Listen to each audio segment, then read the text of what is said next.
Dr. Luceigh, great to know that you're going to be seeing this very soon. And I wanted to just comment briefly on what I described as the intersection of science, success, and spirit. Because really, all three of them have so much in common that it's crazy how counterintuitive it is for us to think of them as similar. In fact, the three are often considered to be antithetical to each other, and I think the world is ready for a couple of professionals like ourselves, trained in the ways that we are, to blast open a door of common sense. We're using totally generic and normal vernacular that is nevertheless going to surprise people. Science, success, and spirit all teach us to get over ourselves. They all teach us that we have to fail. They all teach us that failure is no big deal and that forgiveness is the key to advancement. That if you don't have forgiveness, then you become a perfectionist, either for yourself or for others, and that actually stymies creativity.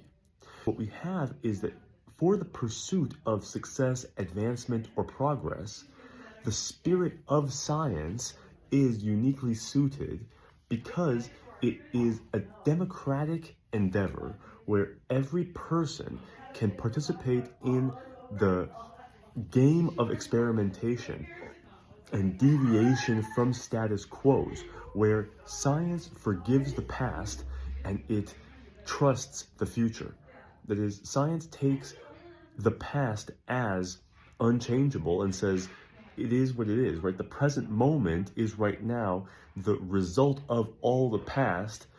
And what I'm gonna really be excited to discuss with you is that reality, according to humans, just like light is reflected and filtered and refracted into Roy G. Biv with just under red infrared, not visible to the retina, but palpable to the senses, and then just past violet, being ultraviolet, not visible to the retina, but detected or felt by our DNA as ionizing radiation with ultraviolet. That visible spectrum of light, which is a small band within the much larger UV spectrum, or the much larger electromagnetic radiation spectrum rather, is metaphorically related to the reality that we see as human beings is not just physical, obviously. It's physical, emotional, mental, financial, social, and moral. So that while there might be more realities beyond those six are the realities that we see.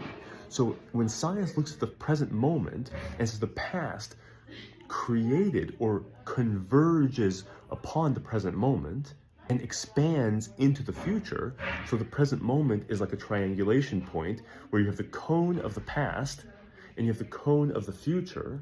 That is a physical, emotional, mental, financial, and social and moral past that's led to the physical, emotional, mental, financial, social, moral present, which is leading to the physical, emotional, mental, financial, social, moral future. Science says we have the ability to forgive the past, say it is what it is, and to trust the future, which is to say that to tinker with reality as it is in this moment in the present will ultimately, we don't know when, but will ultimately lead to a breakthrough somewhere that creates a new future. I hope that's not, you're obviously one of the most brilliant people I know, so I don't think that was too much for you. I think it might take a moment to digest. We'll repeat it over and over again, but I can't wait to hear how all that maps onto heart math, maps onto all the other work you're doing, maps onto Star Water, and just can't wait to reconnect. Great to hear from you. Great to hear about your interest in doing something and that you're doing well. And would love to hear about leaving Facebook, your move to leave Facebook, and all that. Really can't wait to connect and talk soon.